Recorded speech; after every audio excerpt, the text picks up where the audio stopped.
What is going on, guys? We are back playing some more Surviving with IndustrialCraft 2. Now today, guys, we're going to be working with the blast furnace, specifically automating it to produce refined iron from iron, and then along with that, we're going to have the setup take the slag, that is the byproduct of the process, put it into a thermal centrifuge, that'll then be processed, and then we're going to get some tiny piles of gold dust and some coal dust, be able to pull that out and put it into a chest, so that we can walk over after we've put our iron in there and just grab all the stuff out and call it a day. Now, the main reason we're doing this is because everyone's lazy. We all know that when it comes to modded Minecraft, you want to automate everything possible. So although this does require a decent amount of work, and there probably are easier ways to set this up that, don't fully automate it, we want to fully automate everything, even at the cost of some power and some resources. So this setup is going to be really compact and probably as simple as you can make it, but you might be better off if you don't have all the resources just doing separate blast furnace and thermal centrifuge, or not even processing the slag, because it doesn't give you as much of a reward as you might think. So, as usual, over here in this chest, I have all the stuff that we're going to be working with today. Now, one thing I want to say is we're only going to be using the stuff that's on the right half here. All of this stuff that's on the left is stuff that I am moving around because, as you can tell, I am redoing the base. I have moved all the machines from out here over into this room, and I'm starting to hook them up. I also have made some changes down here with the whole power setup to actually set it up for today. So things are going great. It is pretty much full already. It's starting to back up again, and I also upgraded to a CESU so that we're getting better output of EU. The bat box only did 32, so now there really is a reason for me to use the insulated copper cable, and along with that, it also has a better buffer, which is really nice. So that should cover all of that stuff, and now we can actually go through all the machines, which I was just about to go over. But for today, you are going to need, and I'm going to say what we need first, and then there's a couple interchangeable parts that you can swap out depending on what you want. So what you're going to need today is going to be an electric sorting machine, a thermal centrifuge, a blast furnace, a compressor, 6 empty cells, a chest, and a hopper. Along with that, you're also actually going to need 3 ejector upgrades, so those are required right there. Now, the one thing that's pretty much interchangeable for this whole thing, and really depends on what you guys want to do, is going to be the method of heat generation. So there's a ton of different ways to generate heat. If you just type in heat right here, if I could actually type heat, you can see there's tons of different ways. You have the solid heat generator, fluid heat generator, which is what we're using, radioisotope heat generator, electric heat generator, and liquid heat exchanger. Now, that's pretty much irrelevant, but you got these 4 right here, which you're going to be possibly using. I'm using the fluid heat generator because, of course, we have that setup down there, which some of you might know is a biomass to biogas power generation setup, and so we can just take all the excess biogas that we are not using and put it into the fluid heat generator. Of course, you always have the option of the radioisotope heat generator, but that's a little bit more later game, considering it requires a lot of stuff to actually get the fuel for it.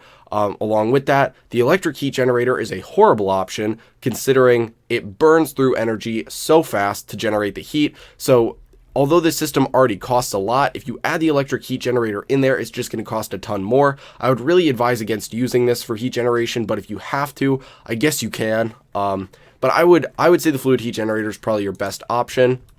So you've got that. Then along with that, we have the redstone signal inverter upgrade. Now the whole point behind this is going to be that with the thermal centrifuge and the blast furnace, you heat them up, and then when they get to the full heat, they start to work and process whatever you have in them. Now, when you're not using these, they start to cool down slowly, and the whole idea is that it costs a lot to heat up each time you're using it. So if you put in one of these inverter upgrades, you can keep it at full power without having to throw like a switch on or something.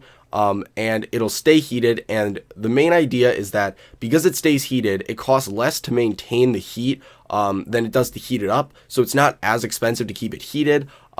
It's really slow when it comes to burning through the biogas. I tested it out, so this always is an option, but if you're not going to be using it consistently, if you AFK in your world a lot, like I do, then there really is no point, because the system's going to be running 24/7, and you really probably don't want that. So I'm going to opt not to use this, but I will show you guys how it works. And then I just have this fluid distributor because I use these like pipes. So I'll explain what that means in a bit, but I've been rambling for a while now going over all this stuff, so we actually need to jump into it. So this is where the wiring is going to start. That's why there's a hole in the ground here. I can pull the wiring out from there and bring it over here. The main idea is that this is going to be a machine room eventually, so we're going to set the whole blast furnace setup over here. I'll probably put down the uranium processing setup over here. All the random machines can go on the wall over here, and then we can wire it all around the room. But if you're wondering why the hole is there, that is why. We will cover it up later, but hopefully I don't fall into it. So what I was saying about these fluid distributors, and unfortunately it just says basic machine casing up at the top of my screen. Don't get confused. That just isn't registering. Don't worry, I didn't mess up and break a machine without having a wrench. I actually made an electric wrench, but the fluid distributors essentially can act as pipes for fluid, at least. Unfortunately, I haven't come up with a good way to pipe items. There probably isn't one. I'll just have to minecart stuff. But essentially what is happening here is I have like 11 fluid distributors bringing the biogas from down here all the way up there. Now the way that this works is essentially, and I think I have this memorized at this point, but fluid distributors output to the west, east, up, down, north, south, in that order. So the whole system is based around having it output to the semi-fluid generator to power itself. Then it outputs to the what's below the fermenter, which is the fluid heat generator, which makes the fermenter run. Then after that, it's going down, circling around, going to the generator, which gives us power, and then any excess on top of that is going to go to the blast furnace. So that is how you can kind of use those like fluid pipes if you really want to. They're relatively expensive, but I don't really see a way around it other than actually moving that whole setup down there. So what I'm going to do is put this down right here, and then I'm just going to shift click it to make sure that it's actually getting stuff. So it does have biogas in here. We should be getting excess biogas from our system very soon, if not right now, assuming that all the things are backed up and full in there. It'll be a little iffy once we start using power because we're going to be burning through biogas to get more power, so it won't be coming to this system right away, but I don't think we're going to be using this enough, and I think that having 11 of these as buffers, so that's 11 buckets full, will probably be good enough for the whole system to actually run at least a little bit. So first thing that we're going to put down is going to be the blast furnace. Now the blast furnace is going to go right here. Now the reason that I want to emphasize this a lot is because I screwed this up initially. So if you guys don't know, right here is where the heat is going to be transferred. It looks like a coil, and essentially what you're going to have to do is when you generate heat, you need to be generating heat adjacent to the block that needs the heat. So pretty much you're going to want this side to be facing wherever that adjacent block generating heat is going to be. So in our case, this thing needs to have the coil facing this direction, because this is where we are going to put the fluid heat generator. Now the fluid heat generator, as you can see by the texture, has the same thing, another coil, and that one is going to be facing this, and that's how heat's going to transfer from one to the other.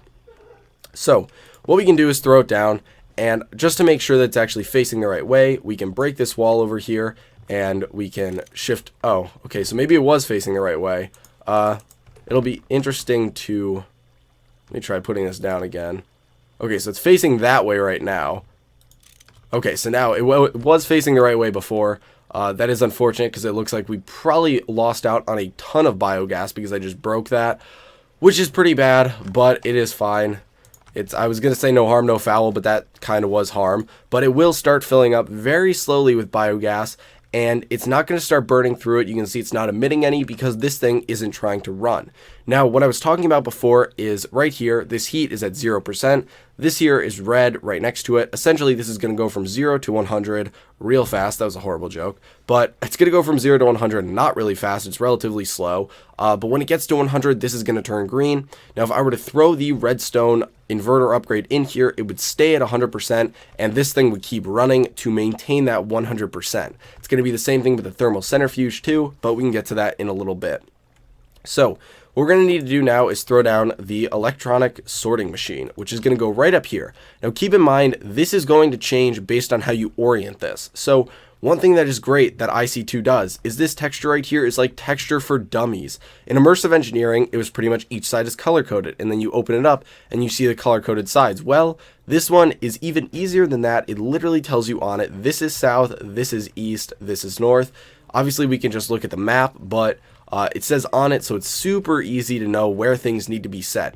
So essentially, when we're starting to sort these things out, we will know exactly where they need to go. But of course, if I were to have it oriented in this direction, so if I were facing it and my system was over here, it would be different in terms of sorting. So if you're setting it up, do not follow my exact method of sorting stuff. Follow it based on where things need to go. So we're going to put the chest down right over here. and we can throw the, where is it, the thermal centrifuge right over here. And lastly, we're going to throw down the compressor on the very top. So now everything except the hopper and the wiring is actually set up, so we can start going through and making sure all this stuff is working. So we should actually probably wire this up first, because this power is going to need to fill all these internal buffers. So really the only things that need power, the blast furnace doesn't need power, fluid heat generator doesn't, but the thermal centrifuge is eventually going to need power when it starts running, and it'll have the buffer. The sorting machine has a huge buffer, so it's going to use a lot of power to fill up, but then I believe it only uses, it doesn't use very much. I don't know the exact number, but it doesn't use very much per unit that it processes. For some reason I want to say 20, but I'm not sure if that's right. Let's take a quick look at sorting. Let's see if it tells us. It says 20. I don't know what that means. I would assume that might mean that it could use 20 or more, depending on if you upgrade it. Just to say, it does not use that much. So what we're going to do, ooh, that is the outside right there. Okay, so going to want to cover that up relatively fast, but I'm probably going to send the power through here, mainly because we've got the distributors down there. So we'll just send the wiring like this, and we'll mine it down here too, so that we don't have to see it. So the wiring will come out here, and keep in mind, most of these do require the 128 EU per tick, so it isn't the worst thing in the world. Like when you're heating the, let's look at the thermal centrifuge. Gosh, I can't type. Just so you know, if you guys are wondering why I have issues typing, I switch from my mechanical keyboard to a chiclet keyboard every time I record, so that you guys don't have to hear the annoying noise. So you probably can't hear my typing a little bit, but it would be much worse. So I always mess up when I'm typing. But yeah, this can use 48 EU per tick and up to 128 EU per tick max, which exceeds the amount that the bat box can put out, and also the amount that tin cable can transport, because that's 30 EU or 32 EU per tick. So you will want copper. You will want it to be able to output enough to keep this consistently powered. If you underpower it, it will just eat through the power without doing anything, which is really annoying. So you want to make sure that this does have consistent power. So we're going to mine this, and we can cover this up just like this. One thing to keep in mind, this base looks disgusting from the outside. I will just say that just right out. This base looks horrible from the outside. Okay, so then oh man, that torch is in the way. Okay, so I got to replace that. The symmetry is going to be all wrong. Oh, there was no symmetry. Okay, well, there's symmetry for you. Okay, so now we can cover this up, and should have just enough. There we go. So now there's no more hole in the ground. I don't need to worry about falling through. These should have internal buffers getting powered up. You can see this one does not start running until something's in there, unless I put the redstone upgrade in there, in which case it would. You can see that it does have the option to have a redstone inverter upgrade in there. This thing's internal buffer is huge, so I actually am going to mine back down, and I'm going to look to make sure we're not running out of power too fast. Okay, so we are good on that front. That is going to hinder our biogas from getting in here, but we should have enough to run this system a little bit. So the main reason I needed to get power is because this kind of is a step-by-step process. So I do need to put things in here to start sorting them, because I don't have everything I need yet. So we're going to look over here, and we see that this side is south. So the default is going to be south, because I don't feel like having, oh my gosh, it's nighttime, so this thing's firing, so we got to sleep. I hate that. That's one thing I hate over there. I need to change that. Yeah, you can see it because it's not getting power, and then it's got the sticky resin. Okay, we're going to take that out so it doesn't try and process that, because that's really annoying. Wow, it can't even go in here. Screw it. We'll take some of the wood out of here. My chests are getting really full too, so that's one of the main reasons I also started reorganizing stuff. But what was I saying? Oh, essentially, we don't have everything we need to put in here, so we need to kind of have it run and then sort things, and then run it and sort things, and do it over and over again until we have everything in here. But we want the default way to be going south, because that's where the refined iron is going to finish going. The tiny piles of gold dust and the coal dust are going to go. So we can just set the default route there, and nothing is going to get sorted there. And the rest of this stuff is going to have things whitelisted. So we're going to want the down to be everything that needs to go in the blast furnace, which to start out is going to be iron. Now keep in mind when you're doing this, if you're making refined iron, you can make it from like any product of iron. So if we take a look at this, you can make it from anything. So you've got iron ore, crushed iron ore, you've got the purified crushed iron ore, the ingot, and the iron dust. So eventually I would like to put all of those in there, but pretty much all I'm going to be using is iron ore. I don't have any iron ore on me right now, but there's no reason to use iron or anything other than iron ore, mainly just because you're using more power then to process to the same thing. So me macerating iron and then getting iron ingots is probably the second best option. I guess that'd honestly actually be the best because you're going to get 2 from 1 iron ore. So iron ingots probably are the best bet, but iron ingots and the iron ore are probably the only 2 you want in there. All the others don't, make that much sense, I guess. I don't know. Maybe they all do make sense now that I'm thinking about it. Yeah, scratch what I just said. They all make sense. But pretty much just iron ingot is what I'm going to use and maybe some iron ore. So that's going to go in there. And those are going to drop down into the blast furnace when we put them in. Now, next thing is going to be the compressed air. So essentially, compressed air cells, you require 6 of them for the blast furnace to actually run. They go right here. You can see 6 air cells required per run. But what's nice about them is the minute the run starts, it will consume the air cells. And then what it's going to do is we're going to put an ejector upgrade in there. It's going to eject them out. And these empty ones are going to go up into the compressor, which is going to compress them. It's going to fill them up, and then we're going to have it send it back down to this. So essentially, it'll be able to consistently run, refilling itself, and that's why you only need 6 of these to get put in there initially. So I'm going to put 1 in here, and then eventually we're going to have to put more in there, but I only want 1 right now so that I can put it in the filter. And we can grab out the ejector upgrades. Oh, I already have them. So we're going to want an ejector upgrade to be in here. We're going to want an ejector upgrade to be over here, and we're going to want an ejector upgrade to be right here. So it's going to put it out the default output because we don't have anything whitelisting it yet, but this is also going to go down. So if we put 5 more in here, these will all process and they should go down into the blast furnace. We can click this in here and it'll go into the bottom portion right here. This is where the iron will end up going or whatever we're processing, and of course this is where we're going to get the refined iron and slag output. So all of that should be good now. All the slag output is going to go over to the default output, and the last thing we need is to actually process a piece of iron in this system so that we can get the slag, and then that slag is going to obviously get output to the default output to start, and then we're going to put that in there so that it gets output to the thermal centrifuge on the north side. And so essentially what I guess I should do is actually take the hopper, throw it down in the front, and let's check our power to make sure that we're in a good position. Okay, so we are in a good position. The whole system should be able to run now. Man, I need to make a jetpack. But what we can do is okay, so these are still compressing. They are going down here, but we can throw the iron in there. You'll see that it'll get sorted. It'll go immediately down here, and this thing shouldn't be burning through too much power. We could watch it if we really cared enough to see. I guess let's just look down here. Oh, the problem is it's filling up right now, so it's hard to tell. I was going to say we could see how much it loses, but if it's filling up and draining at the same time, it's irrelevant.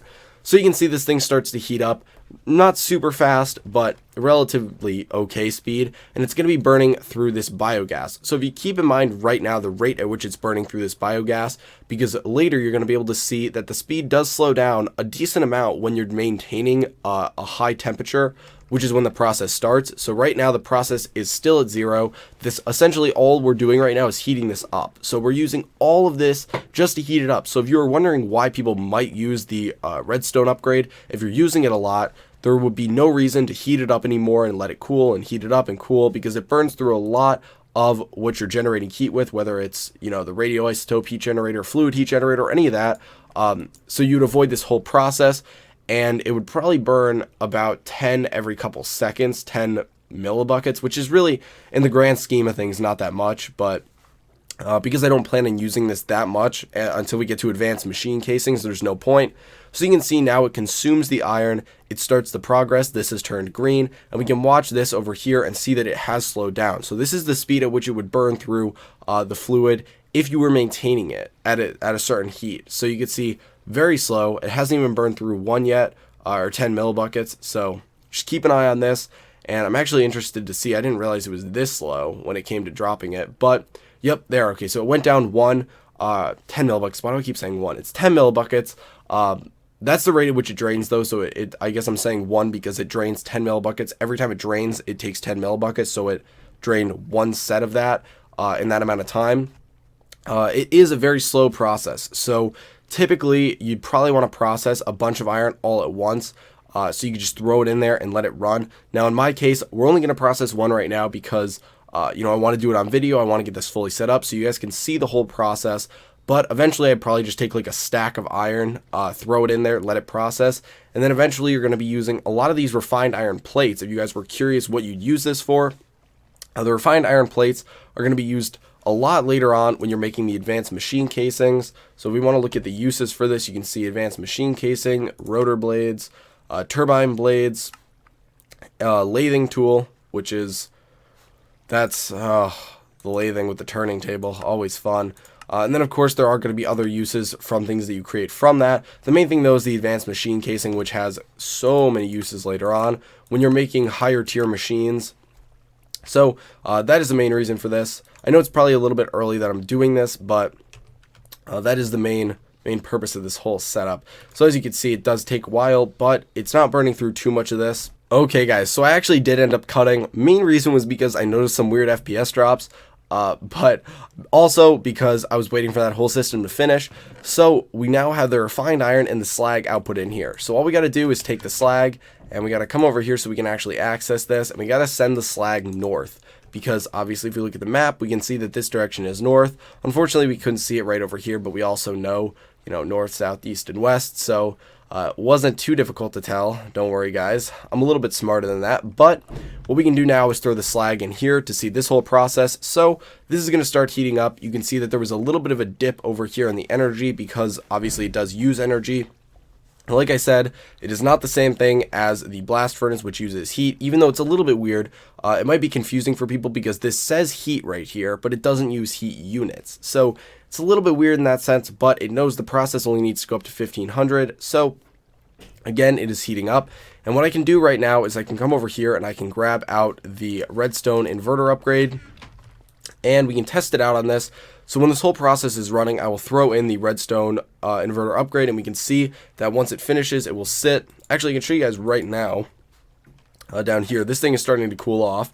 If I were to throw that upgrade in there, it would start heating up again, and it would sit at 100%, even though there's nothing in there, and it would continue burning through the biogas.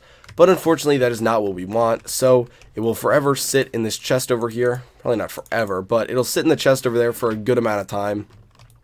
And this is almost about to start processing. Again, these are really slow, which is why you'd probably want to do, a big clump of iron all at the same time. So, you're not waiting for it to heat up, letting it cool down again, heat up, cool down, heat up, cool down. But you can see that this thing is going to start processing. The whole overall process is much faster than making the refined iron, most likely because it's not as rewarding. This is really just, this is a byproduct of it. This is going to get us almost nothing. Tiny pile of coal dust is almost irrelevant, or of gold dust is almost irrelevant, and the coal dust is nice to have, but it's not crucial.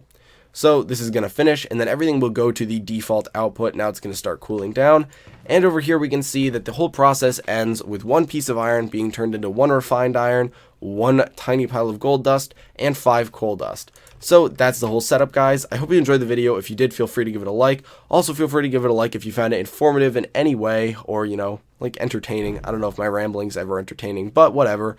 If you guys have any questions, as always, post them in the comments, because I am here to help, and I suspect that there might be a couple questions about this system based on like the heat generation and stuff like that. Maybe there won't be, but as always, post those down below, and I will talk to you guys later.